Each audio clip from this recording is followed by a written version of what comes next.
Vamos a comenzar con la presentación de Daniel Belmar.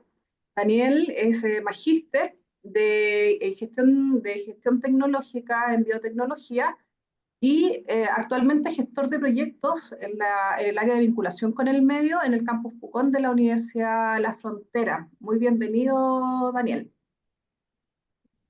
Gracias, Jocelyn. Igualmente, saludar a todos y a todas las que están, cierto, conectadas, están presentes en esta conversación. Entiendo más que nada, cierto, de comentarnos y también a Francisco, que nos conocemos, Francisco Arao, de algunas experiencias anteriores, justamente la temática de ciencia ciudadana. Y si me permite, Jocelyn, solamente mencionar para quizás mostrar rápidamente, no una exposición muy larga, sino que solamente para abrir la conversación, si me permite presentar ahí una breve, como valga la redundancia, presentación. No sé si se alcanza a visualizar la Sí, muy presentación. bien, Daniel. Bienvenida a la Perf- presentación, así que encantados ya, ahí de conocer lo que nos puede. perfecto. Muchas gracias, Jocelyn. Sí, mira, comentarles básicamente un poco lo que tú mencionabas, ¿cierto? Lo que nosotros hemos tratado de impulsar como ciencia ciudadana, el concepto desde el campus Pucón de la Universidad de la Frontera. Y de forma bien, digamos, humilde, ¿ya? ¿Por qué? Porque nosotros estamos también comenzando esta labor, ¿ya? Y en esa lógica hemos tratado, ¿cierto?, de conectarnos con el territorio y ser también como universidad pública partícipe de aquello, porque eso es muy importante, tener la tingencia también a las temáticas y las problemáticas que enfrenta, ¿cierto?, los territorios donde están ubicados la universidad o los centros tecnológicos, podríamos decir. Con eso, básicamente, comenzar ya describiendo que el campus Pucón está ubicado justamente en un territorio bien complejo donde convergen varias diversidades ya en términos culturales, tanto, ¿cierto?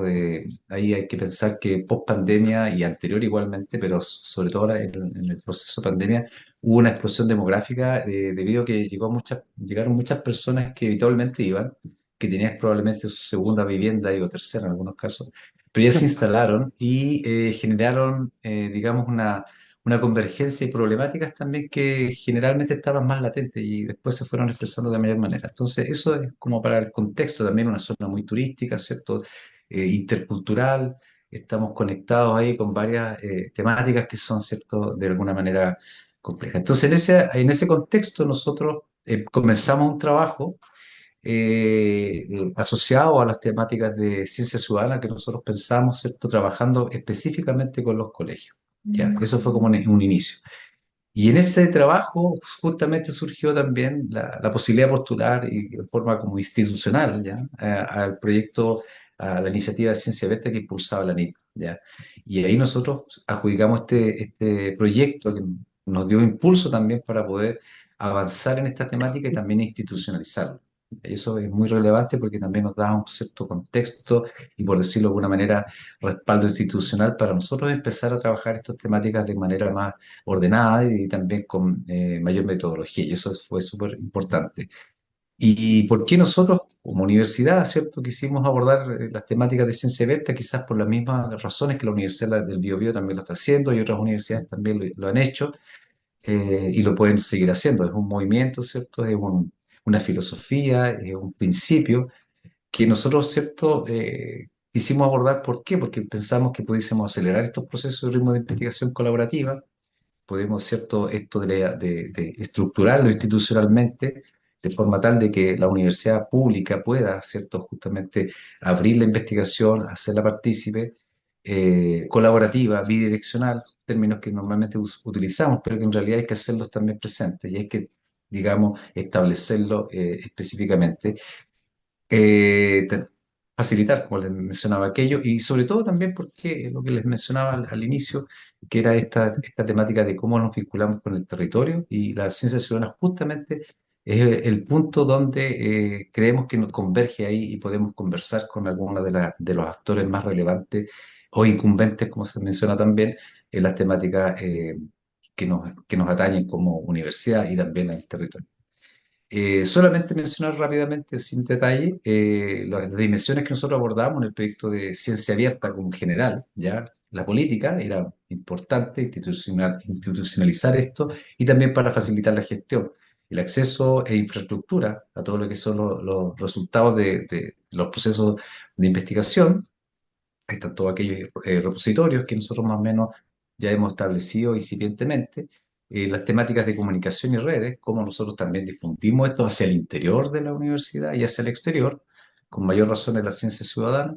Temáticas de formación, de cómo nosotros entendemos esto, cómo nos vamos formando. Inicialmente un núcleo más asociado al proyecto, pero después nos fuimos expandiendo y estamos en este proceso. Hay que mencionar solamente que la ciencia abierta son conceptos nuevos, hay que instalarlos, hay que conversarlos, hay que discutirlos y saber qué entendemos y hasta dónde nosotros como institución vamos a entender estas temáticas. Por lo tanto, esto nosotros finalmente lo materializamos en la política de investigación, innovación y creación que ya fue recientemente también aprobada y por lo tanto instalamos el principio de la ciencia abierta donde efectivamente establecemos también que la ciencia ciudadana es parte de aquello. Y por último, la ciencia ciudadana, lo mencionamos también y lo dejamos también institucionalizado, como nosotros lo entendemos como universidad. Eso en breve, y ahí también nosotros dijimos, ya, pero ¿qué entendemos como ciencia ciudadana en la universidad? Y ahí básicamente definimos instancias o mecanismos en los cuales nosotros pudiésemos quizás abordar esta temática y ahí, ¿cierto? Desde que la formulación del objeto de estudio, que es el paso, creo yo, más relevante, donde, ¿cierto? La comunidad, los actores locales, pueden, ¿cierto? Ser partícipes de la definición del objeto de estudio en lo que normalmente se conoce como ciencia ciudadana, que es la generación de datos, toma de recolección de información, tanto en un proyecto que la definición del objeto de estudio ya fue realizada, por ejemplo, por académicos o investigadores, pero también puede ser por la que ellos mismos definan, que eso también, o en forma conjunta. O sea, hay matices que nosotros estamos también justamente abordando en otro proyecto que tiene que ver con la inter y transdisciplina.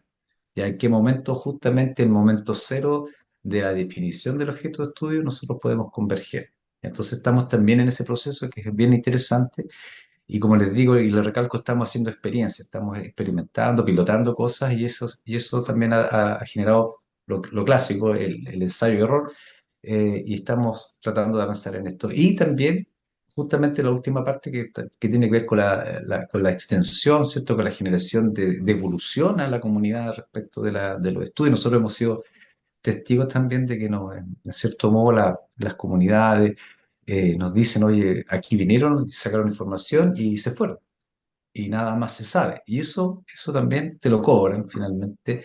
Pasan, digamos, los equipos y te lo cobran y te lo cobran. O sea, si tú no lo institucionalizas y no lo dices, oye, sabes que hay que hacer procesos de devolución, ya sea, por ejemplo, con los recursos educativos abiertos, que nosotros lo definimos de esa manera, de forma tal de entregar una información que sea, por decirlo de alguna forma, digerible también por el ciudadano de pie como uno, y que también se pueda entender y que le haga sentido a las personas que participan o los territorios que participaron de ciertos tipos de investigaciones que en realidad hace sentido esta devolución. Y conectarnos, ¿cierto?, con el territorio en estas temáticas. Entonces, en esos conceptos, brevemente nosotros definimos lo que nosotros entendíamos como universidad, como ciencia abierta. Y para entrar en detalle, lo que nosotros como Campus Pucón les comentaba que hicimos cierto avanzar en esto y nos involucramos en este proyecto que digamos, nos hacía mucho sentido y participamos bien activamente de esto desde este campus que justamente empezó a trabajarse del 2018 en temas como astronomía, justamente por el tema del eclipse, y generamos clubes de astronomía y hoy día siguen trabajando los chicos en esto asociado al astroturismo hoy día. Incluso estamos cambiando el nombre de astroturismo para que haga sentido al territorio y se generen también ciertos emprendimientos asociados a estos temas. Los temas de medioambientales, Ñemma Huida, ¿cierto? Que el Ñemma Huida es el protector en este caso de la montaña o de los cerros, eso en Mapudungun.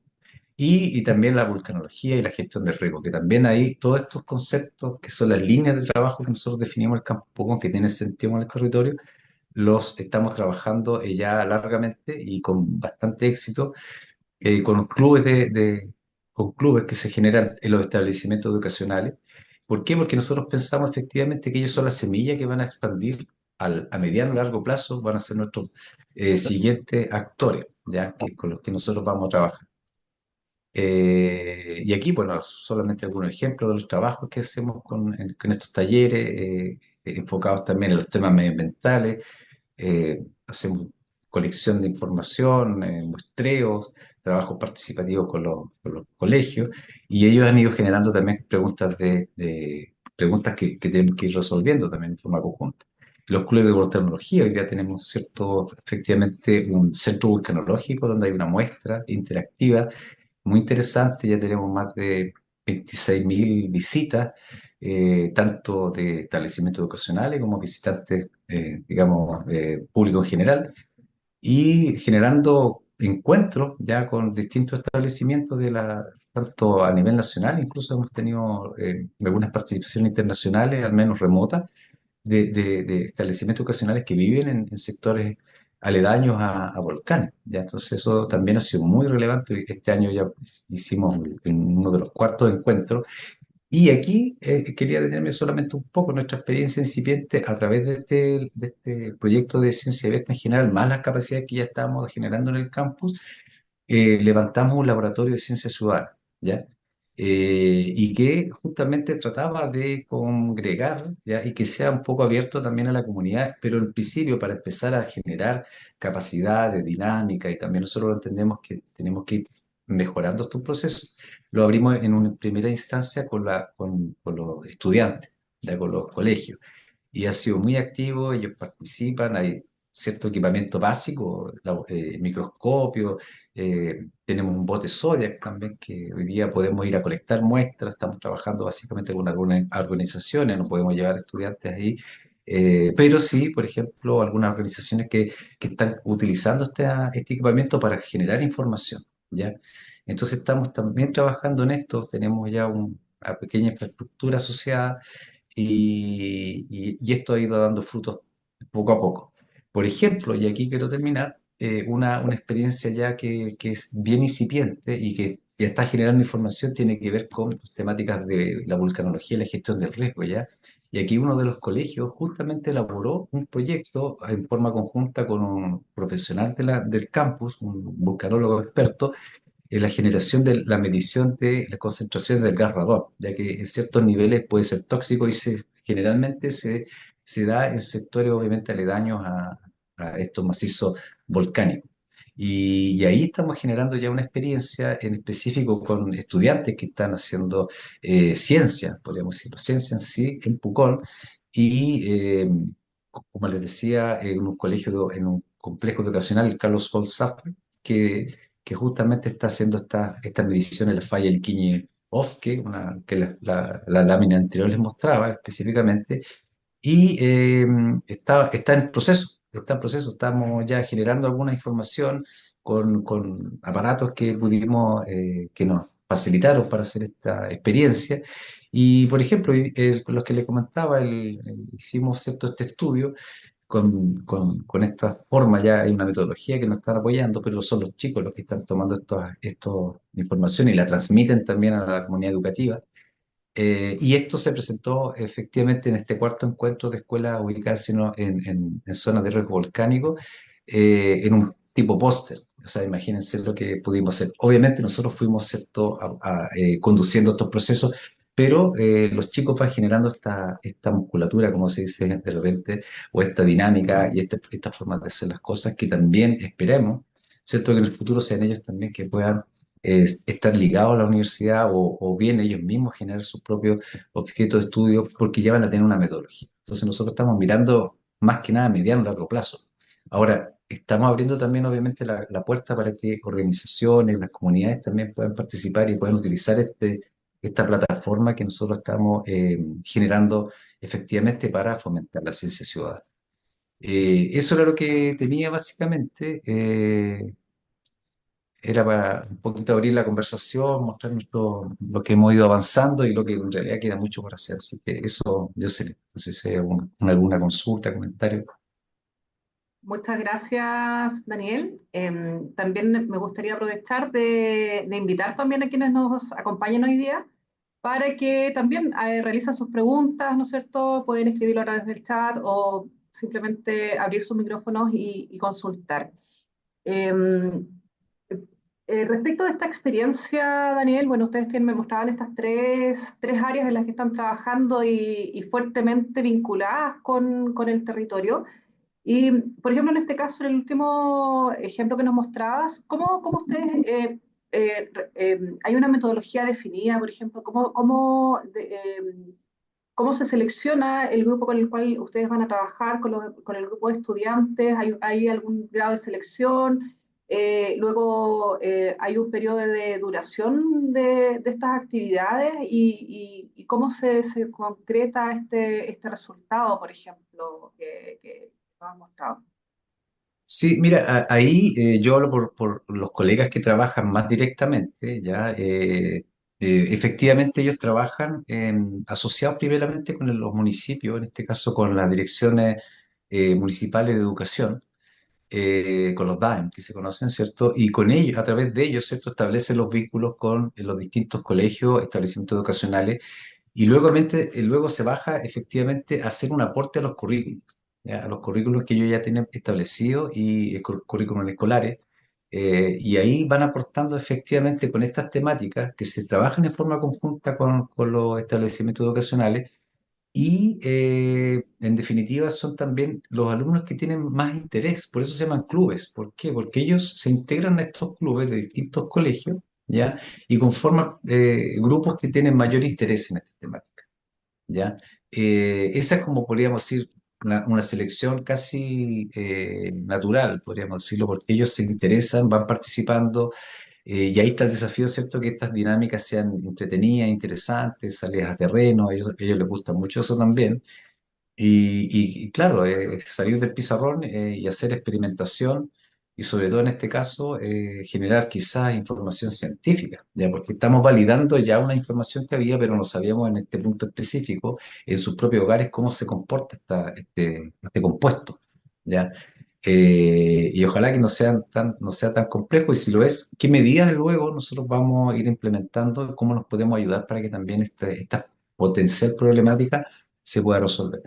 Eso podríamos decirlo de alguna forma como nosotros nos hemos ido, perdón, vinculando y atrayendo, ¿cierto?, esta masa crítica que decimos nosotros finalmente para que sigamos trabajando y que vayan de la mano con la universidad, ojalá en nuestras iniciativas. Y respecto por ejemplo, ¿qué aprendizajes han obtenido de estas experiencias como para, de alguna manera, ir generando también un modelo, ¿no es cierto?, o una forma de trabajo sistemática, tal vez para abordar futuros proyectos también de ciencia ciudadana?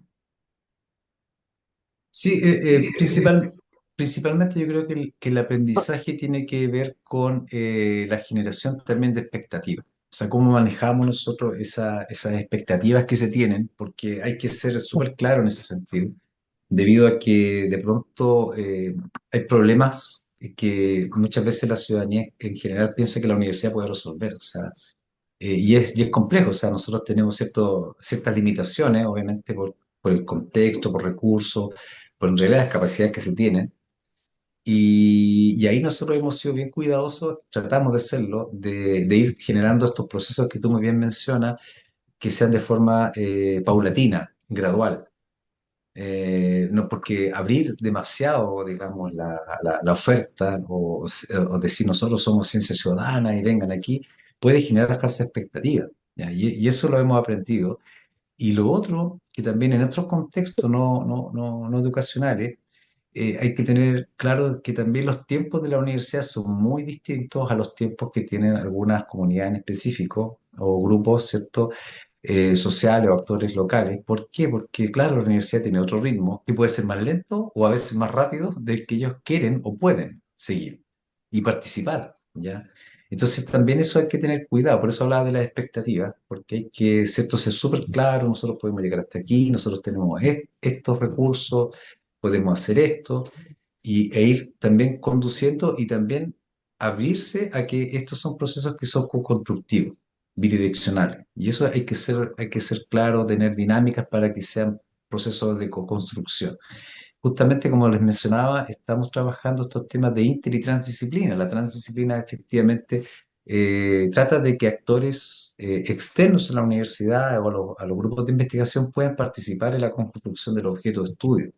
Ya cómo definir o cómo abordar un problema complejo. Hay que pensar que siempre la transdisciplina trata de abordar problemas complejos, como son, por ejemplo, los temas ciertos de contaminación medioambientales. Y ahí, efectivamente, nosotros estamos tratando justamente, pues, digamos, un proyectito más pequeño, pero que nos sirve y nos da pie para involucrarnos justamente con algunas comunidades, ya con jóvenes, más bien dicho, jóvenes ya que son más que escolares, sino que ya son jóvenes, y cómo ven y cómo pudiesen abordar los temas medioambientales, ¿ya? Problemas complejos. Entonces también ahí estamos tratando de intersectar estos temas, ¿ya? Y cómo pudiésemos colaborarnos entre los grupos de investigación, efectivamente, y también la comunidad. Eso un poco lo creo yo que sería como al menos nosotros como por los recursos, ir de forma gradual, manejar las expectativas, ser súper claro hasta dónde podemos llegar y también ser respetuoso justamente también de los temas culturales y la idiosincrasia con las personas o los grupos que tú estás trabajando. Claro, y por ejemplo, bueno, trabajan, ya mencionabas, Daniel, que ustedes están trabajando con estudiantes también. ¿Cómo ha sido este trabajo de ir incorporando conocimientos de metodología de investigación? Los chicos, ¿cómo también toman este aprendizaje? Ahí sería interesante Sí, conocer sí, más. mira, efectivamente siempre se asocia un poco más, al menos hasta el momento, todas estas temáticas asociadas a los STEM, ¿cierto? Son todas estas disciplinas más asociadas a las matemáticas, las ciencias. Efectivamente, ¿por qué? Porque ahí es donde de pronto la universidad, o en este caso la ciencia ciudadana que trata de impulsar el campus Pucón, efectivamente hace sentido, ¿ya? Porque justamente las metodologías de investigación de pronto no están tan claras, o bien son nombradas, pero no se hacen carne, por ejemplo, en un proyecto o en experimentación específicamente. O sea, nosotros ampliamos un poco el laboratorio que puedan tener, en este caso, los establecimientos educacionales y ponemos a disposición estas plataformas, ya con profesionales. Nosotros desde el Campus Pucón también nos conectamos con algunos investigadores de la Casa Central, ya que tienen mayor experiencia y podemos también involucrar en estos procesos de investigación a las comunidades. Entonces, justamente los jóvenes, los estudiantes, les hace mucho sentido y les queda mucho más vívido el proceso o las temáticas, o podríamos decir los procesos de investigación o las metodologías. Yo creo que ahí hacemos algún aporte, pero también es parte de lo que hacen en los mismos establecimientos educacionales, o sea, ahí también se refuerza, ya nosotros tratamos de aportar, hay que pensar que los establecimientos educacionales, específicamente los profesores, se trabajan en forma conjunta con ellos, o sea, que haga sentido el currículum y que sea una actividad no tanto extraprogramática, pero que sí lo ven así como algo que sale de la clase, eh, y finalmente aporta justamente al proceso educativo, ¿ya? Y que genera conciencia, que eso es lo otro que también es importante, generar el pensamiento crítico, ya que ahí nosotros queremos apuntar efectivamente, despertar ese bichito de la investigación, de la pregunta. Creemos que eso es como el aporte que queremos nosotros finalmente desarrollar. Exacto. Y como bien decía, yo creo que es bastante importante que se conecte con el currículum, porque obviamente apunta a objetivos similares y no como algo como externo, ¿no es cierto?, que muchas veces puede involucrar más recursos, ¿no es cierto?, y que no necesariamente puede haber un involucramiento de parte de los colegios. Y yo creo que eso es bastante importante. Entonces, también muchas veces, claro, como decías al principio, estos temas a veces en los colegios si se abordan, son desde el pizarrón, ¿no es cierto? Y verlo, ir a terreno, ¿no es cierto? Ver el problema in situ, naturalmente yo creo que tiene un impacto también en la motivación y cómo los estudiantes también perciben este proceso de generación de conocimiento. Eh, ¿Qué posibilidades ven o si lo han abordado durante estas actividades? Lo que ustedes están generando podría ser, por ejemplo, parte de un proceso, no sé, de innovación a lo mejor metodológica en colegios o hay digamos, tal vez, no sé, ganancia respecto de las actividades que realiza el profesor en clases al combinar con estas actividades. Sí, totalmente. De hecho, hemos recibido muchos buenos comentarios y por eso también estas alianzas que, como te comentaba, partimos en el 2018, cuando hubo un cambio un poco de visión de los campus, ¿Mm? como lo tenía mirado la universidad. Esta vinculación ha sido bien fructífera y ha sido, como te digo, constante, permanente, casi en demanda. O sea, los profesores hoy día en la comuna de Pucón, los que están vinculados con el campus Pucón, dan por hecho de que tenemos estas actividades. O sea, por ejemplo, sin ir más lejos, tanto a nivel regional y comunal, hemos recibido más de 8.000 estudiantes en el mismo CIBUR, que es la muestra interactiva vulcanológica, donde también creemos que es parte de lo que hablamos de la ciencia ciudadana, o sea, es la ciencia, ¿cierto? En un proceso más divulgativo que se hace presente y despierta quizá esa curiosidad. O sea, ellos, por decir, dar un ejemplo, ellos están pasando algún tipo de materia asociada a las ciencias, como te mencionaba, y van a ver, ya conocen la muestra, entonces van y dicen, mira aquí hay un proceso geológico, le muestran algo, lo relacionan con alguna temática en específico, luego, ¿cierto? Después ejecutan algún proceso de experimentación, puede ser en los mismos clubes, de hecho, se van a los establecimientos educacionales con una pequeña muestra museológica, que se llama una muestra interactiva del CIBUR. Entonces también, ¿por qué? Porque dijimos, oye, hay sectores rurales donde no tienen la posibilidad probablemente de llegar allá y generamos un dispositivo que es móvil, ¿ya? Y vamos con una muestra interactiva a los mismos establecimientos educacionales y que también incorporamos la temática intercultural, ¿ya? Porque ahí también trabajamos con las comunidades, ellos nos han hecho saber algunas cosas que debemos mejorar, que debemos incorporar y estamos en un diálogo ahí también con ellos para incorporar esa temática que no es menor, que es otro saber también, ¿ya? Y eso es importante, lo que hablamos de la bidireccionalidad. Ese saber también lo tratamos de incorporar, al menos en la parte museológica y también en los temas medioambientales. O sea, estamos también confluyendo muchos saberes, como te puedes dar cuenta. Y eso yo creo que también es parte de la ciencia ciudadana. O sea, es mirarnos, no mirar hacia arriba al académico, al investigador, sino que tratar de, ¿cierto?, equiparar un poco la cancha.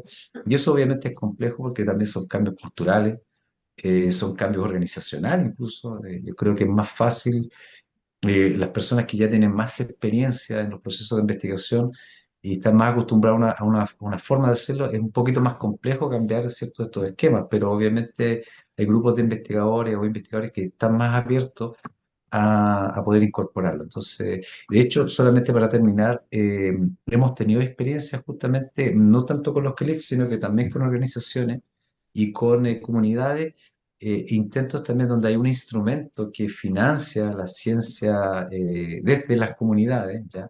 Hemos participado también en algunas postulaciones que desafortunadamente no hemos logrado hasta el momento ejecutar un proyecto en específico, pero sí hemos podido avanzar al menos en el diálogo, en el primer inicio, ya de generar confianza y plantear justamente proyectos ya de ciencia ciudadana en específico con ellos, ¿ya? Entonces está esta voluntad tanto desde la academia como de las comunidades donde nosotros como Campus Pucón y como gestores también de proyectos tratamos de articular. Y eso también es importante, quizás olvidé mencionar lo que tiene que ver actores o profesionales o también los mismos académicos o académicas tienen que estar también dispuestos a tener ciertas herramientas o poder conectar justamente con la comunidad. Y ahí yo creo que también es importante esa consideración. Exacto. También como por experiencia, también me hace mucho sentido lo que mencionas respecto de las comunidades locales, comunidades, por ejemplo, mapuche en particular también, perdón, en donde efectivamente es otra forma de ver el mundo. Entonces, una perspectiva bastante diferente.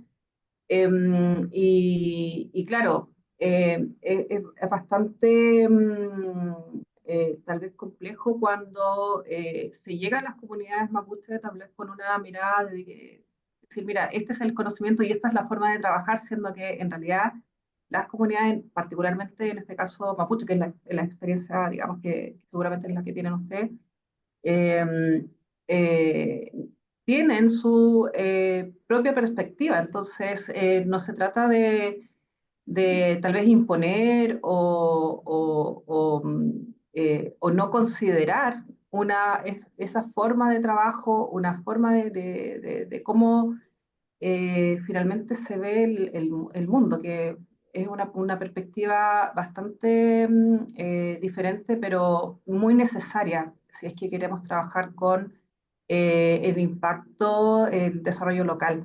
Y finalmente, Daniel, ¿qué nos podrías, si uno quisiese iniciar un proyecto de ciencia ciudadana, qué tal vez recomendaciones o orientaciones nos podrías dar a las personas que, mira, nos gustaría iniciar este tipo de metodologías? ¿Cómo hay algunos, no sé, tips tal vez o consejos que podrías compartirnos para iniciar este camino? Sí, es compleja la pregunta, pero también creo que hay que tener un poco de contexto respecto de la problemática que se quiere abordar. Ya, digamos, disciplina, cada tema tiene una distinta forma de abordar probablemente.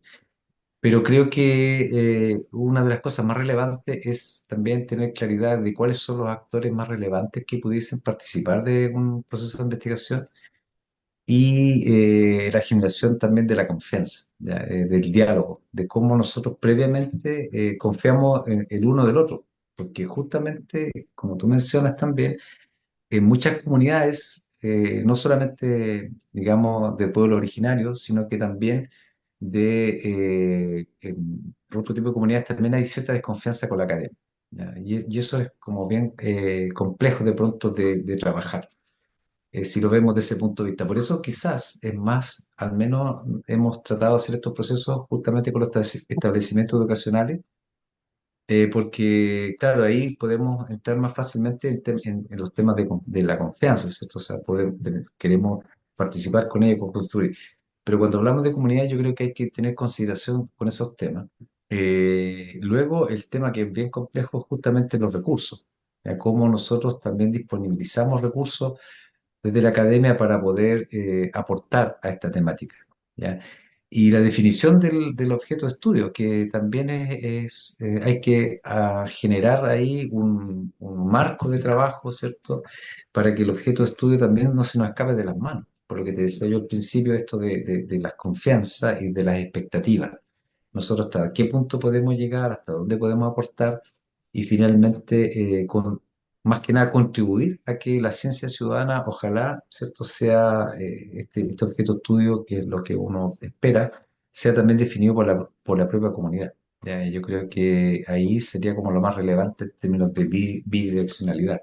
Porque puede pasar, ¿cierto?, que un académico, una investigador, una investigadora, quiera integrar ciertos actores locales para poder colectar información, que es como, ¿cierto?, el ejemplo más clásico, y ahí nosotros podemos aportar, podemos generar diálogo, instancias, metodologías de trabajo, pero como te digo, eso también hay que propiciar la devolución de la información. O sea, yo creo que esos son los puntos como clave, cerrar el ciclo, no que quede esto también en el aire, ya sea en el caso de que un académico, académica, investigador pueda, ¿cierto?, participar o atraer, digamos, actores del territorio, sino que también poder, ¿cierto?, generar los objetos de estudio de forma conjunta, ¿ya? Eso yo creo que es más relevante también en algunos de los casos, por lo menos porque le hace más sentido también al territorio y eso, al hacer la devolución, ¿cierto?, genera más confianza y vamos trabajando luego en un siguiente paso, abordar, postular un proyecto en forma conjunta, integrarlo también de pronto en algunas bases de concursos internos. De ahí también nosotros hicimos alguna experimentación de generar concursos internos y que considere la temática de ciencia ciudadana que claro, hay que explicarla, hay que trabajarla con los investigadores, y ahí hay que tener personas que sepan o puedan al menos articular esto. Creo que eso es también importante. Tener esas capacidades, ¿no es cierto?, del contacto eh, directo con las comunidades. Yo creo que no es menor, digamos, ese aspecto que mencionabas.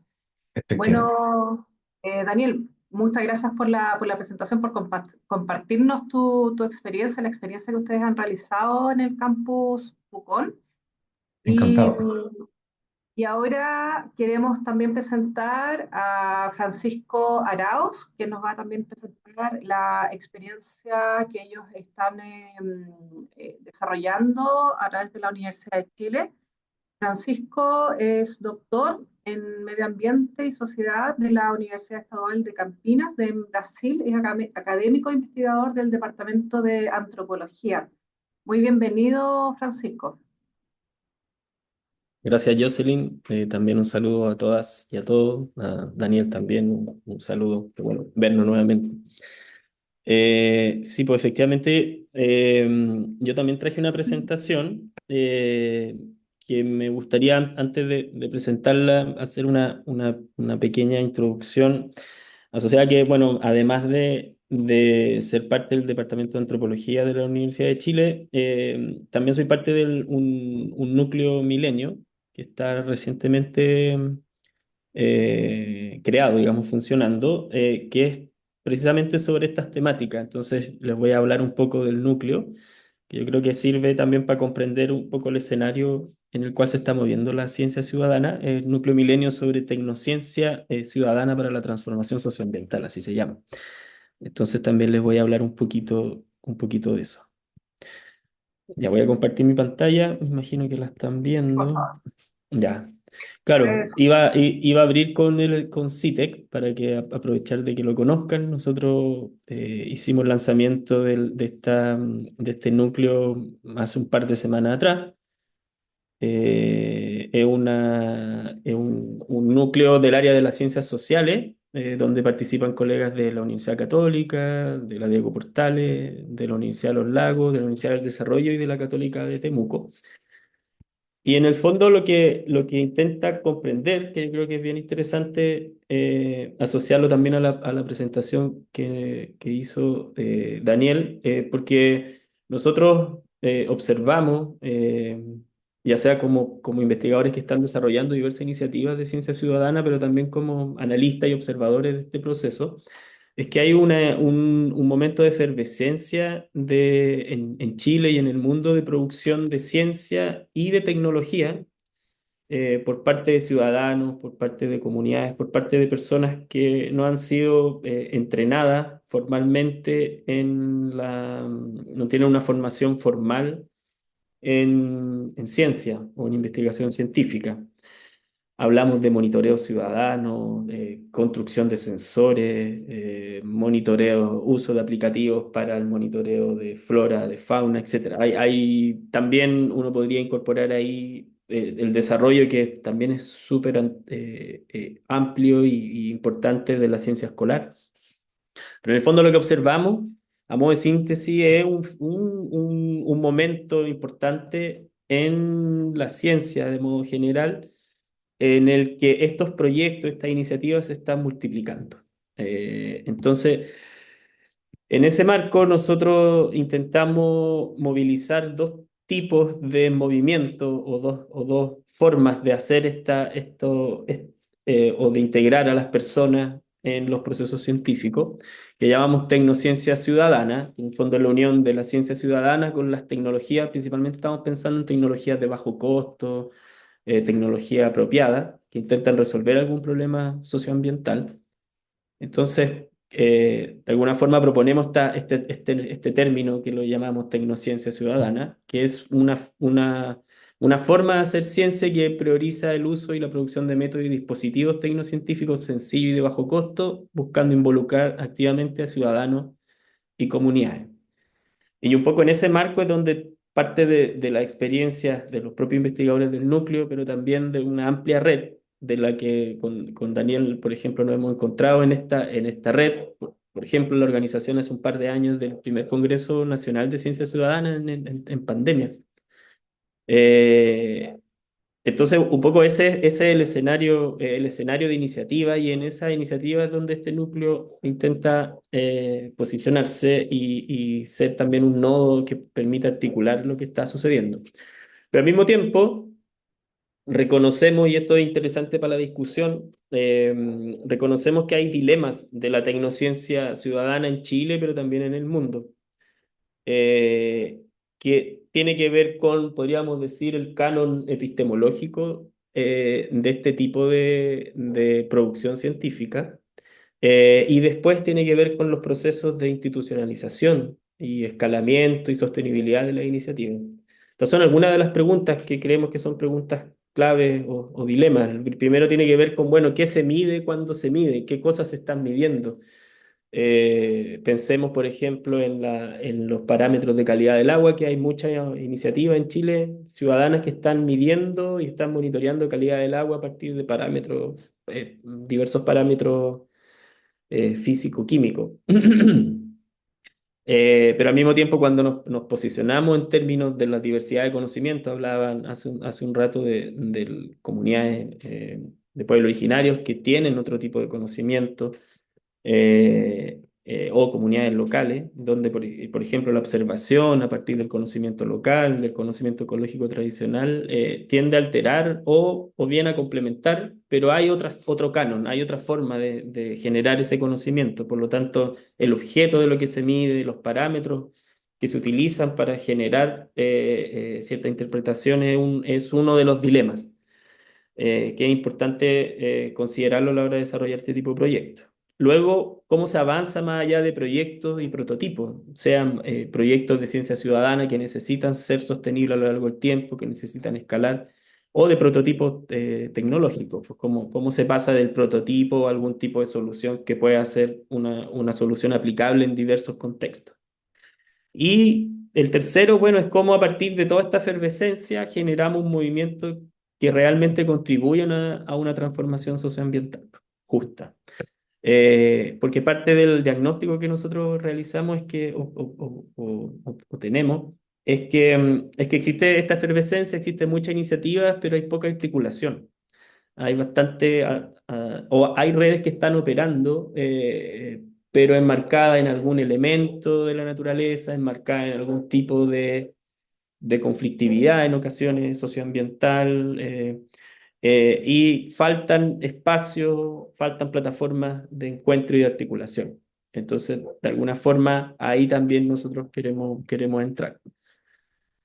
Solo les voy a contar un poco lo que estamos haciendo antes de darle un ejemplo. Lo que nosotros queremos en términos metodológicos y de línea, en el fondo, enfocarnos en tres líneas, digamos, tres dimensiones. Uno, las prácticas, que dice relación básicamente en cómo se está desarrollando la ciencia ciudadana o la tecnociencia ciudadana, los retos técnicos y sociales asociados al diseño, testeo, implementación. La gobernanza, que está relacionada a, bueno, a qué pasa cuando esta iniciativa intentan escalar, intentan generar sostenibilidad, intentan incidir, por ejemplo, en políticas públicas. Ahí hay toda una zona que es súper importante de comenzar a entender. Y después el escalamiento, cómo esto se puede aplicar a escalas mayores, cómo pasar, como decíamos, del prototipo a un tipo de solución técnica que sea aplicable y apropiada para diversos contextos. Entonces, sobre esa base, nosotros tenemos estas tres dimensiones y esas las asociamos a líneas metodológicas que intentan, por una parte, enfocarnos en la idea del monitoreo, o que un poco la traducción en el inglés tiene que ver con el sensing, cómo sensamos, cómo monitoreamos y qué instrumentos, qué tecnologías sociales también existen para hacer ese monitoreo social o socioambiental. Cómo también podemos reimaginar en el sentido de que la mayor parte de esta iniciativa lo que están intentando es generar procesos de transformación o pensar nuevas formas de habitar los territorios, pensar nuevas formas de relacionarse con la naturaleza, pensar nuevas formas de resolver los problemas de contaminación y cómo esto se integra Entonces, ¿cómo podemos construir esta idea de movimiento, esta idea de plataforma que integre estos como submovimientos que están operando en estos procesos que estamos intentando analizar? Y lo estamos haciendo a través de catastros, a través de estudios de caso y de intervenciones experimentales. Solo les voy a mencionar a propósito de la tercera, de las intervenciones experimentales. Por ejemplo, nosotros ya comenzamos a desarrollar un espacio de trabajo con organizaciones que hacen monitoreo socioambiental ciudadano, eh, que hacen monitoreo de agua, monitoreo de aire, monitoreo de calor, por ejemplo, en ciudades, para pensar cómo el foco central es la política de los datos. Entonces lo que queremos pensar es, bueno, es cómo pasamos de generar datos a incidir o generar algún tipo de vinculación de los datos producidos por la ciencia ciudadana con las políticas públicas, y ahí hay dos elementos centrales para discutir que no están para nada resueltos. Es parte de la discusión que tiene que ver con la legitimidad de los datos, que hace que un dato se torne legítimo o no, y con la validez de los datos. Y eso implica también volver a la primera pregunta sobre qué se mide cuando se mide, que tiene que ver con, bueno, qué tipo de dato está siendo producido por la ciencia ciudadana y cuáles son los fines o funciones que tiene ese dato, porque no siempre, no todos los datos tienen la misma función. Y eso es parte un poco del trabajo que estamos realizando en términos de, por ejemplo, intervenciones experimentales. Bueno, ahí está un poco la red, lo invitamos, yo después les voy a poner las páginas web, pero esto es un núcleo que está comenzando, estamos buscando colaboraciones, estamos proyectando diversas iniciativas, así que bueno, los dejo invitados a seguirnos por las redes sociales y conocer un poco más. Y a propósito, les voy a comentar, bueno, de dónde viene un poco este interés, y ahí les voy a hablar de un proyecto en particular, que es un proyecto que yo he estado desarrollando en un equipo inicialmente desde la Universidad de los Lagos, desde el Laboratorio de Ciencia Ciudadana de la Universidad de los Lagos, que es un poco un símil como el que presentaba Daniel. Nosotros lo creamos hace un par de años ya, en tiempo de pandemia.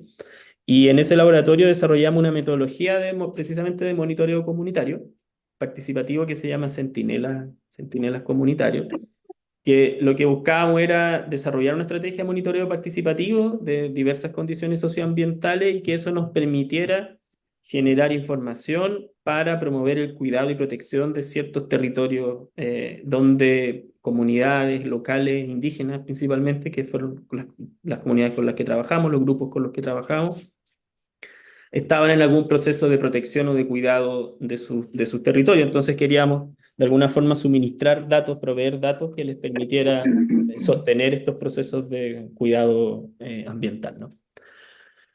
Lo que nosotros hicimos fue generar una metodología basada en experiencias previas de muchos colegas y amigos y amigas que han estado trabajando durante mucho tiempo en diversas metodologías de monitoreo, principalmente monitoreo de biodiversidad. Algunos de ellos utilizando aplicativos, como los que ustedes, me imagino, algunos de ustedes conocen, como el iNaturalist, el eBird, que son aplicativos que están permitiendo que ciudadanos o investigadores aficionados puedan proveer, contribuir con datos, gran cantidad de datos. Pero también nos dimos cuenta a partir de conversaciones con colegas y que estaban desarrollando este tipo de experiencia a nivel más local, de base comunitaria, era que en muchas ocasiones había una brecha entre el uso de estos sistemas tecnológicos y el grado de participación de las personas, y nos decían que eh, la solución que habían encontrado, por ejemplo, para hacer monitoreo de fauna marina en lugares de la costa de la región de Aysén, era a través de la utilización de aplicativos de mensajería como el WhatsApp. Entonces, basado en eso, nosotros creamos una metodología donde las personas, grupos de personas nos envían reportes a través de grupos de WhatsApp, que les colocamos, abrimos un grupo que se llama Centinelas de tal lugar, Centinelas, donde hemos trabajado durante muchos años en la localidad de Carelmapu, en Maullín, ahí al frente en el canal del Chacao, eh, donde generamos un poco estos cuatro pasos, donde preparamos, generamos una suerte de entrenamiento con las comunidades, organizamos estos grupos, definimos cuáles son los espacios, los territorios, el tiempo en el cual se va Se va a monitorear un poco la escala del monitoreo, luego se ejecuta donde las personas nos envían reporte. Este reporte contiene tres tipos de información. Contiene una información, una descripción de lo que se está reportando. Contiene algún tipo de imagen que pueda ilustrar eso que se está describiendo. En general son fotografías o videos. Y contiene, a la descripción puede ser un texto o un audio que nos dicen estoy observando tal y tal cosa. Y además nos comparten la localización, el punto de localización. Y luego, bueno, con todo eso nosotros lo trabajamos, lo sistematizamos y generamos la difusión, antes de pasar a la difusión, el tipo de datos que nosotros proponemos de observar está relacionado con estas dimensiones, con la biodiversidad, con las amenazas ambientales, con los paisajes culturales, con las prácticas, con la historia y memoria y también con fenómenos de cambio climático. Entonces, son dimensiones tanto de la naturaleza o de cuestiones ambientales, pero también dimensiones o cuestiones asociadas a las dimensiones socioculturales de los territorios, ¿ya?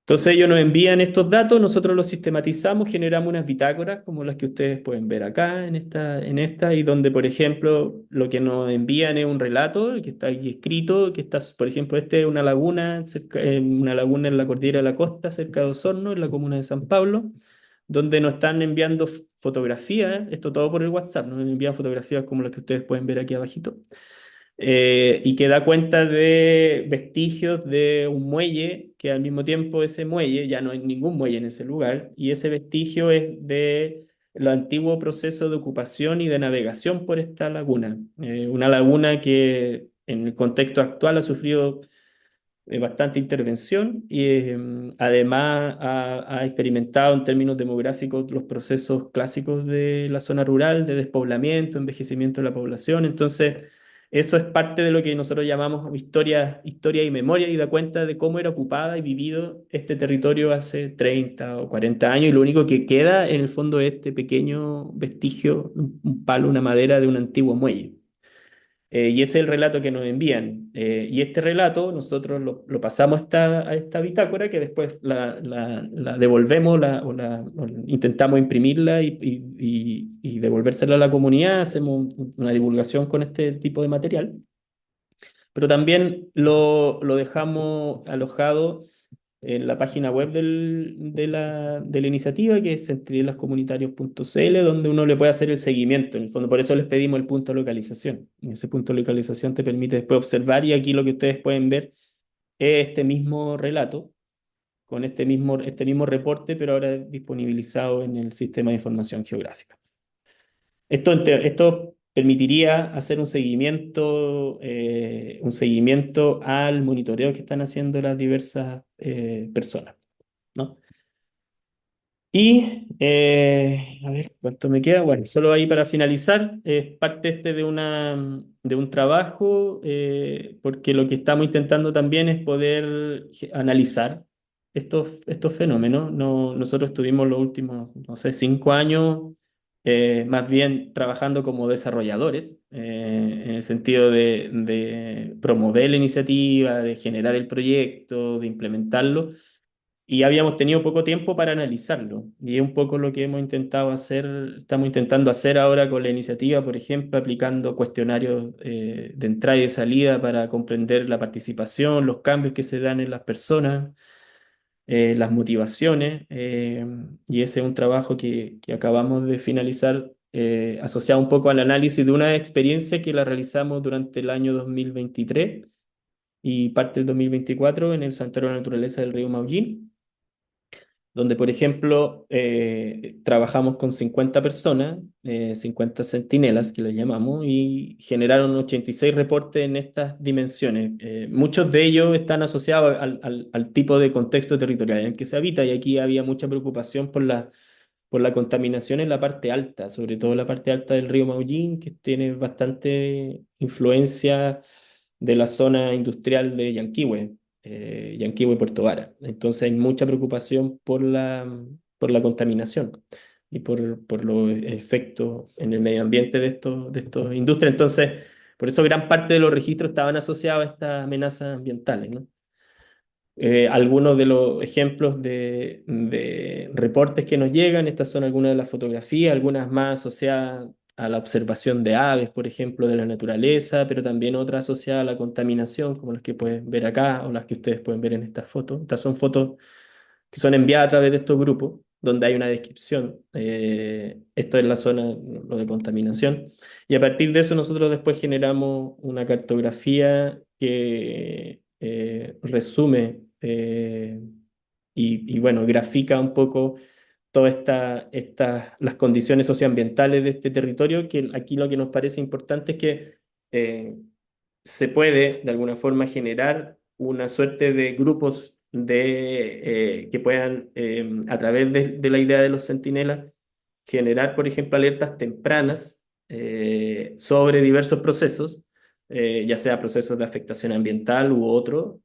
Algo que ha sido muy interesante dice relación, por ejemplo, con el patrimonio arqueológico y cómo a partir de este entrenamiento las personas comienzan a reconocer su patrimonio arqueológico y a generar estrategias de preservación y conservación de ese patrimonio arqueológico, pero que le permitiría, por ejemplo, a la gestión de un área protegida como el Santuario de la Naturaleza, que la administra la Municipalidad de Maullín, tener un grupo de ciudadanos que esté generando alertas tempranas sobre la protección de este espacio.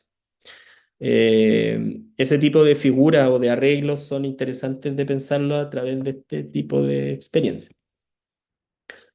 Esas son un poco las dos experiencias que yo quería comentarles. El núcleo milenio, de alguna forma, o sea, se vincula directamente al trabajo que estamos haciendo con Centinela y ahora es parte del proceso de escalamiento de las iniciativas de ciencia ciudadana y también de cómo a partir de la existencia de este núcleo se pueden ir agregando y comprendiendo también el fenómeno, porque hay muchas preguntas que genera la proliferación de iniciativas de ciencia ciudadana o de tecnología apropiada y de bajo costo.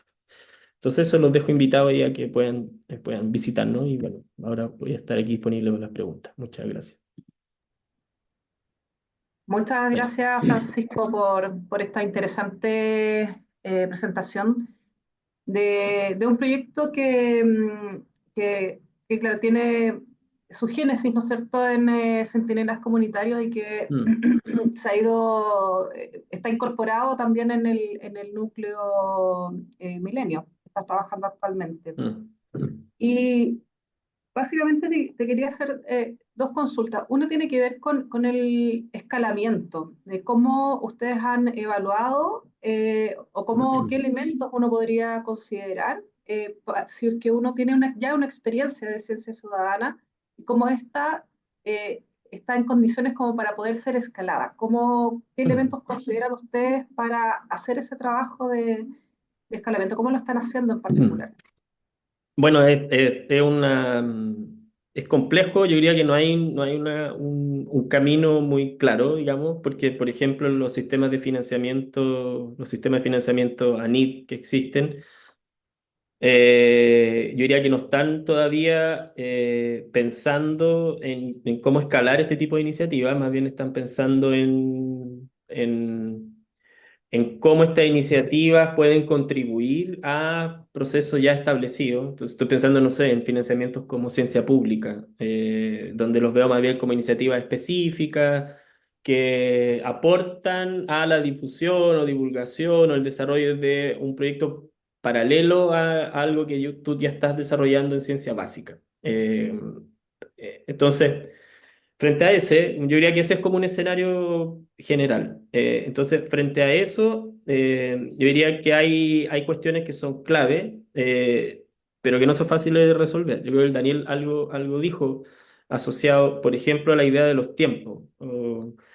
Los tiempos de ciencia ciudadana son otros tiempos, no son los tiempos del proyecto de investigación ANID, por ejemplo, o del proyecto de investigación interno que uno pueda que tenga en la universidad. Son otros tiempos porque todo el proceso de construcción de confianza, que muy bien lo dijo Daniel, es clave. Porque eso es lo que te permite después generar procesos de participación un poco más efectivos. Luego, la posibilidad de mantener el ejercicio y el compromiso de los ciudadanos es otra cuestión súper importante. Y eso requiere que una comunicación muy directa y constante de los científicos o el equipo que está desarrollando con las comunidades. Y eso no se realiza en horario laboral, pues. Se realiza siempre fuera de horario laboral, después de las 6 de las 7 y son los fines de semana. Entonces, hay que estar como disponible a ese tipo de temporalidad. Entonces, eso es importante como comprenderlo a la hora de hacer como sostenible esto durante el tiempo. Entonces, ¿cuáles han sido parte de la estrategia? Yo creo que una estrategia tiene que ver como con diversificar los fondos, poder, que también esa es una ventaja, en el sentido de que no, la ciencia ciudadana puede vincularse a fondos, por ejemplo, pequeños fondos de protección ambiental, que son igual complejos de manejar, tienen las rendiciones no es tan fácil para ser un fondo que no es un fondo pequeño, pero permite que sea la comunidad, por ejemplo, que lo solicite y la universidad o el equipo de investigación funcione como asesores. También existe mucho interés de parte del mundo de la ONG, sobre todo ONG de conservación, ONG de trabajo ambiental, por desarrollar iniciativas de ciencia ciudadana. Entonces ahí también hay otro marco de financiamiento que te podría sostener. Entonces yo creo que esa diversificación financiera es importante. Y luego, ahí yo lo digo más bien de la experiencia del núcleo, es la posibilidad de generar colaboraciones con colegas, porque existe, o sea, hay muchas personas que están desarrollando iniciativas de ciencia ciudadana. En el núcleo, por ejemplo, tenemos colegas que trabajan con sensores de monitoreo de suelos para ver la calidad de los suelos. Tenemos colegas que trabajan con monitoreo de agua, colegas que trabajan con monitoreo de contaminación atmosférica, colegas que trabajan con diseño de tecnología. Y cada uno de alguna forma tiene, así como yo les presenté Centinelas, cada uno tiene su propia iniciativa de ciencia ciudadana. Tengo otro colega que está haciendo un catálogo de tecnologías locales y así sucesivamente. Entonces eso si uno lo agrega, me acuerdo del Congreso de Ciencia Ciudadana, donde tuvimos, no sé, 100 exposiciones de diversas iniciativas que se están realizando en Chile. Entonces yo creo que ese trabajo en red, ese trabajo de colaboración, permite escalar. Eh, y por último, diría que un trabajo importante que pueden hacer las universidades tiene que ver con el desarrollo y diseño de metodología. En el fondo es cómo ir formalizando las metodologías de monitoreo, las metodologías de participación, y eso también permite ir escalando, ya no en términos como institucionales, pero sí en términos del escalamiento de las propuestas, y porque estas se pueden desarrollar en diversos lugares, que un poco lo que nos ha pasado con Centinela es que lo que nosotros propusimos en realidad fue una metodología sumada a un piloto, piloteamos la metodología y sumada como a un soporte sociotécnico, que es la página web, pero también como la red de trabajo. Entonces eso es escalable y adaptable a otros contextos. Entonces a eso me refiero con esas posibilidades. Pero eso, diría eso. No, bueno, súper súper valiosa la experiencia. Y mira, yo quería hacer también también un alcance, porque tú mencionabas el tema de la infraestructura, ¿ya? Y Mm, dentro de los proyectos que al menos se han desarrollado hasta la fecha, de ciencia abierta propiamente tal, que es un fondo que está entregando la NIT, ¿no es cierto? Y mm, que hasta la fecha se ha concretado en desarrollar repositorios para publicaciones, algunos mm, repositorios de datos, que es el depósito de un dato, ¿ya? En cambio, claro, tú planteas el desarrollo de una infraestructura que permita, ¿no es cierto?, incorporar esta información, visualizarla y hacer un trabajo de análisis. mm, Entonces, cuando hablamos acá de infraestructura, estamos hablando de desarrollar un sistema de información que ojalá sea lo más comprensivo posible en el fondo, que mm, pueda incorporar distintas dimensiones. Entonces también, como el comentario es decir, mira, si es que ojalá tuviésemos nuevos proyectos, nuevas formulaciones de proyectos de ciencia abierta, que se puedan considerar también el trabajo colaborativo, tal vez entre universidades, para ir generando estas infraestructuras que son necesarias porque finalmente acá con Ciencia Ciudadana lo que estamos abordando son problemas tremendamente complejos y que se viven a lo largo de, yo creo que todo el territorio chileno, me atrevo a Sí. decir desde de norte a sur. Entonces, ahí hay un trabajo importante que hacer desde el punto de vista, como tú mencionabas, colaborativo, eh, metodológico también, de sistematización de la experiencia y que finalmente tiene un impacto no menor en las personas y que finalmente es lo que busca también, ¿no es cierto?, este cambio, este paradigma de la ciencia abierta. Mm.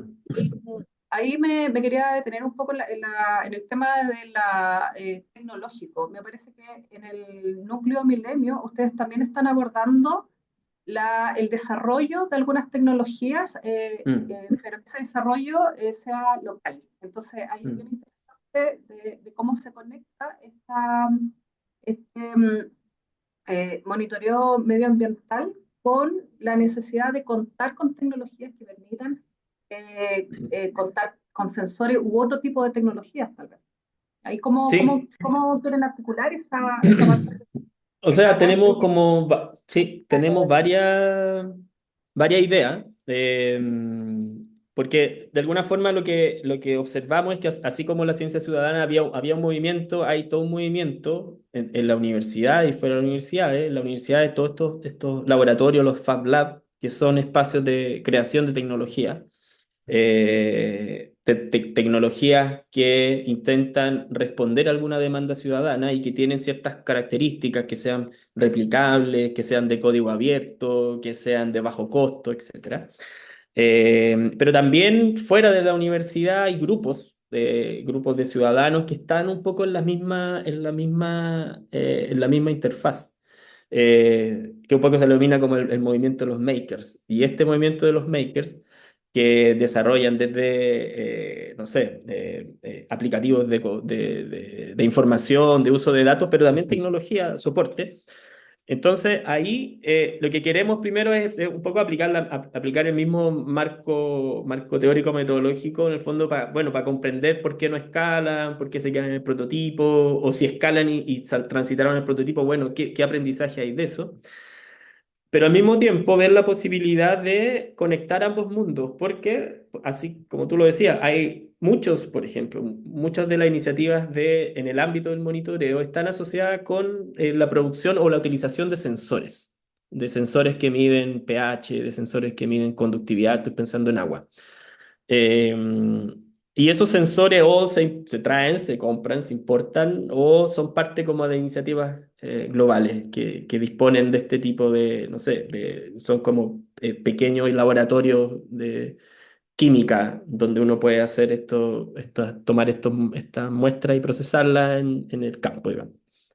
Pero podríamos eventualmente juntar a estos dos mundos y que esos sensores que se compran y que vienen importados puedan ser desarrollados en Chile, sobre la base de la demanda que está surgiendo de estos grupos que están haciendo, por ejemplo, el monitoreo. Entonces ahí hay un espacio que nosotros queremos en el futuro, por ejemplo, poder establecer un espacio de creación de tecnología para vincularse con estos dos lugares, con estos dos movimientos, el de ciencias ciudadanas y el de tecnologías de bajo costo. Pero además, que yo creo que es súper interesante, y esto es a partir de conversaciones, ahí tal vez, no sé si hay colegas aquí del área más de la tecnología, de la ingeniería, en conversaciones con colegas de estos centros, de estos Fab Labs, por ejemplo, nos mencionaban que también la propia, a ver, ¿cómo decirlo? El lugar que ha tomado el sensor y la tecnología dentro de los procesos de validación y legitimización del dato ciudadano es súper relevante. Y nos colocaban el ejemplo que los sensores también entregan información, el sensor tecnológico también entrega información distinta, la calibración de cada sensor es muy relevante. Entonces, puedes tener 5 sensores que están midiendo lo mismo y cada uno te entrega una información distinta. Entonces también esta idea de qué es lo que se mide cuando se está midiendo, cuál es la primacía que toma el sensor tecnológico en la producción del dato científico ciudadano, es súper relevante poder como comprenderlo y problematizarlo. Eh, entonces, desde esa perspectiva es un poco cómo estamos intentando comprender esta idea del desarrollo tecnológico. Por una parte, como propiciando estos encuentros y por otra también intentando, bueno, comprender y problematizar el desarrollo tecnológico, la tecnología ciudadana, cuáles son como sus características, cuáles son sus elementos que le permiten dialogar o no, superar barreras o no. Entonces, un poco por ahí nos estamos moviendo. Sí. Gracias, Francisco. Bueno, me gustaría, no sé si hay alguien también que quisiera hacer alguna consulta, pregunta, comentario también.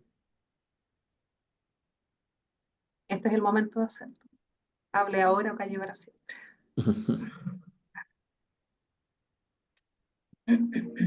Hola, yo quisiera, hola, soy de la U del Hola, Biobío, Leonardo por acá. Oye, primero felicitar a los colegas que me mostraron estas experiencias tan relevantes y tan, además, tan interesantes en que involucran también a la ciudadanía.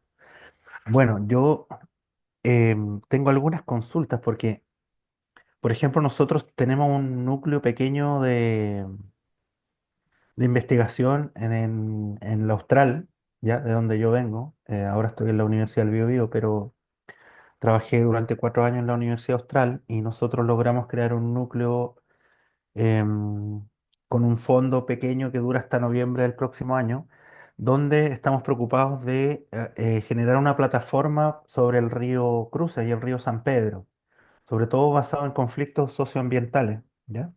Estamos en eso y estamos trabajando o buscando la manera de hacer una interfase para que la gente también pueda monitorizar la calidad del agua, que es un punto súper importante en ese río precisamente por la planta Celco, ¿ya?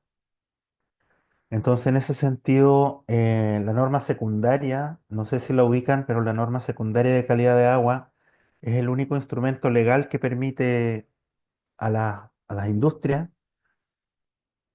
mantener una calidad del agua, o sea, no contaminar, básicamente, lo que ha costado muchísimo, más de 10 años, un proceso legal, em, y que bueno, que finalmente se está logrando. La norma secundaria ya va a ser ley prontamente, pero se ha demorado muchísimo. Entonces, esto hablando de la calidad del agua, ¿no? En torno a lo que pasó también con los cisnes, recuerdan en el 2004, 2006, por ahí, ¿no? Todo este proceso largo en que, bueno, finalmente la planta terminó siendo condenada. Entonces la pregunta es un poco, ¿cómo ustedes buscan llegar a incidir también en las normativas? Porque muchas veces los datos son datos, hay miles de plataformas con datos, pero que la discusión no sube, digamos, no sube a donde debería llegar para poder realmente incidir en las políticas públicas, ¿no? Entonces ahí pregunto, ¿cuál es un poco el trabajo que han hecho en ese sentido, como para llegar a poder, no sé, hablaban también ustedes de temas medioambientales, entonces, ¿cuál es un poco el peso que pueda tener todo este trabajo que ustedes han hecho, que me parece bellísimo, en influir en ciertos parámetros más bien legislativos, ¿ya? Ese es como, creo que es como el objetivo también de la ciencia ciudadana. Hace poco estuvimos en Cataluña hablando con gente que monitoriza la costa y que tienen más o menos en toda Cataluña más o menos 5.000 personas. Tienen muchísima experiencia y ahí también, bueno, las leyes van súper a la par, aunque no lo parezca tanto, dicen ellos, pero van súper a la par con todos estos procesos de investigación, ¿ya? Entonces, aquí no, aquí estamos como en una especie de asimetría súper grande. Esa es la pregunta, sobre todo para Francisco. Muchas gracias. Eh, bueno, si quieres comienzo yo y ahí te doy la palabra a Daniel. Eh, voy a comenzar con lo segundo, con lo de porque bueno, es parte de las preguntas que tenemos en el núcleo y que queremos responder. Todavía no tenemos la respuesta, y en realidad tenemos más bien una aproximación y después tengo una experiencia. Entonces, la aproximación, que es interesante en este, les comenté esta experiencia experimental. Bueno, hicimos esta misma pregunta a las organizaciones. Y una cuestión que me parece que es interesante como para poder ordenar el naipe es que, primero, no todos los datos tienen la misma función. Entonces, hay datos que sí buscan, por ejemplo, generar un monitoreo ambiental para incidir en una norma regulatoria, como la norma secundaria. Pero hay otros datos que lo que buscan más bien es revalorizar ciertos territorios, recomponer tejidos sociales. Eh, Sobre la base de que las propias personas puedan reencontrarse en la naturaleza o en el espacio que se está monitoreando. Entonces, esa como diversa tipología de datos, o funciones de los datos es súper relevante. Nos colocaban un ejemplo de que había un dato en la zona ahí en la octava región de una organización que hace monitoreo ciudadano de agua durante mucho tiempo. Yo diría que una de las que tiene como mayor experiencia, que se llama Manzana Verde, que es parte de un grupo global de los Global Water Watch, los conoces ya. Y ellos nos decían, bueno, una de los objetivos que tuvo el monitoreo, que estaba asociado a la protección de un humedal, no me acuerdo muy bien el humedal, creo que era en Penco, eh, era efectivamente que se protegiera este bajo algún tipo de legislación, podía ser humedales urbanos, pero también permitió que dos espacios que se suponía, o dos actores que estaban en oposición, uno era el representante de la municipalidad y el otro la comunidad, y la comunidad decía que el representante de la municipalidad en realidad no ocultaba datos o tergiversaba los datos porque estaba haciendo, o estaba en función de lo que estaba diciendo la empresa que estaba, o forestal, o que estaba contaminando. Y a partir de esta toma de muestras, donde llevaron los datos, lo llevaron a la municipalidad también participó, se generó un espacio de encuentro que no existía hasta ese momento. Entonces ahí, claro, el dato tuvo esa función de reconstruir una relación, donde no existía o que estaba dañada entre la municipalidad eh, y por otro lado, habían otras funciones que tenían relación con la valorización. Entonces, bueno, en resumen, lo que quiero decir es que esta idea de poder clasificar los datos, generar las tipologías de los datos producidos por Ciencia Ciudadana, te permite después trabajar de mejor manera como cuál es la función y para dónde va. Entonces, y ahí, tal vez con el dato que es producido para la toma de decisiones, hay dos procesos que son esenciales. Uno tiene que ver con qué hace que el dato sea legítimo, y ahí hay toda una discusión porque es legítimo como para quién. Porque para la comunidad puede ser un dato súper legítimo, pero para el tomador de decisión o para el laboratorio o para el tomador de decisión tiene que ser legitimado por el laboratorio. Y eso es súper relevante también porque tiene que ver con el tipo de datos que se está produciendo. Eh, entonces, a partir de ahí, bueno, ¿qué es lo que hemos hecho o hacia dónde queremos caminar? Por ejemplo, en pensar en cómo podemos, desde el núcleo, desde esta articulación, promover una suerte de regulación para la ciencia, para los datos producidos por ciencia ciudadana que puedan entrar en diálogo o en algún proceso de toma de decisión. Ahí también hay un debate que no deja de ser menor, que tiene que ver con las consecuencias para la ciencia ciudadana que puede tener un ejercicio regulatorio, porque en el fondo ese ejercicio regulatorio va a comenzar a colocar estándares, nuevamente, para la validación de los datos, y eso puede dejar que esta ciencia ciudadana se mantenga solo como ciencia y se pierda a todos los ciudadanos, en el fondo, con la lógica de la estandarización del dato. Entonces ahí hay como un nudo que es necesario como ir desenredando. Después, en términos concretos, por ejemplo, que hemos hecho con el proyecto Centinela es que, precisamente como en la búsqueda de esa incidencia, eh, pensamos y generamos unos protocolos que le llamamos protocolos de acción socioambiental. Entonces, una vez que el dato es generado, la alerta es generada, este protocolo te permite decir, bueno, ¿qué hacer frente a un dato? Por ejemplo, en un dato asociado a un acontecimiento, evento de contaminación de agua. Entonces, les proponemos ahí a través de estos protocolos al ciudadano cómo debería ser para o tomar una muestra o tipificar este evento a través de la medición del lugar, de la toma de fotografía, de la descripción de las especies que están siendo afectadas y donde esta información puede ser canalizada, ya sea una denuncia a la Seremi de Salud, una denuncia a la Seremi de Medio Ambiente o a la institución que corresponda. Y eso lo hicimos con calidad del agua, con deforestación, asociado básicamente a ríos y lagos, pero calidad de agua, deforestación, biodiversidad, como afectación a biodiversidad, afectación también a patrimonio como actividades productivas. Y ahí queremos ir agregando otro tipo de cosas. Pero ese ha sido como un poco el ejercicio. Pero claro, ese es un gran desafío que yo creo que tiene como un camino natural, es decir, bueno, incorporemos estos datos, pero con estas como complejidades, por las que yo te mencionaba, de, bueno, ¿qué implica estandarizar y validar el dato ciudadano? Eso podría decir yo. Sí, si me permite, claro, yo estoy muy de acuerdo con lo que menciona Francisco. De hecho, nosotros hemos justamente enfrentado los mismos problemas, sobre todo los temas, ¿cierto?, que tienen relación con la validación de los datos. Hay varios colegas que trabajan en específico los temas más asociados a la toma de muestras.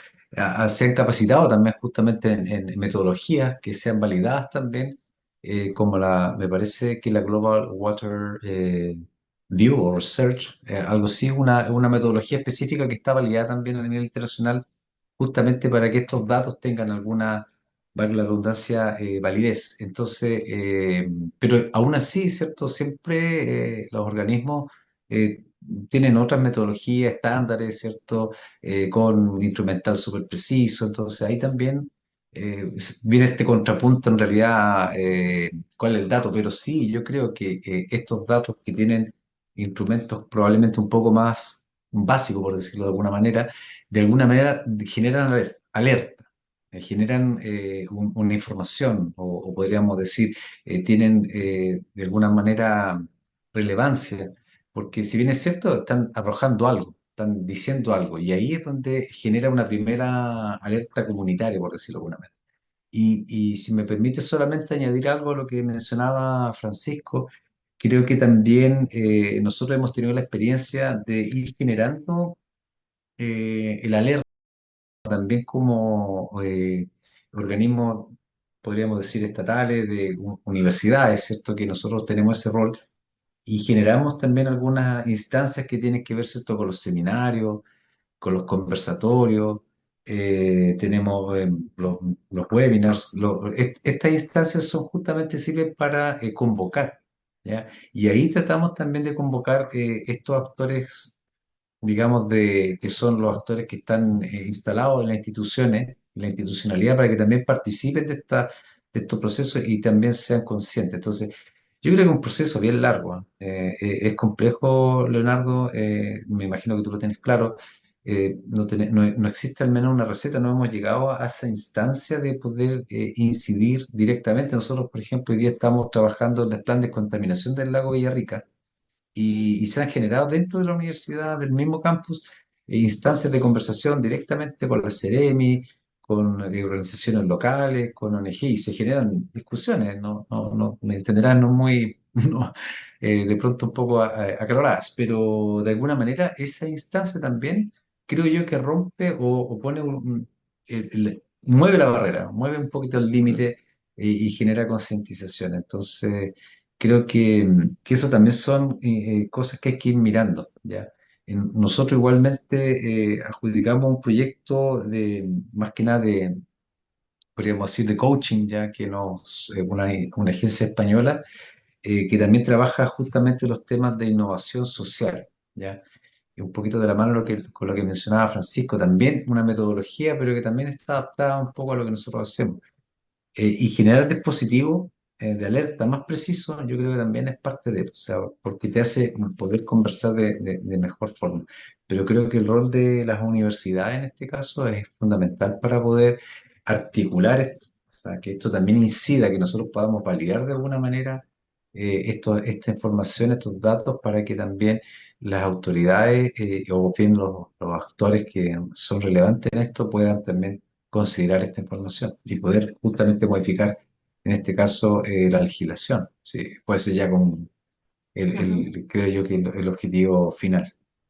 Ujú. exacto.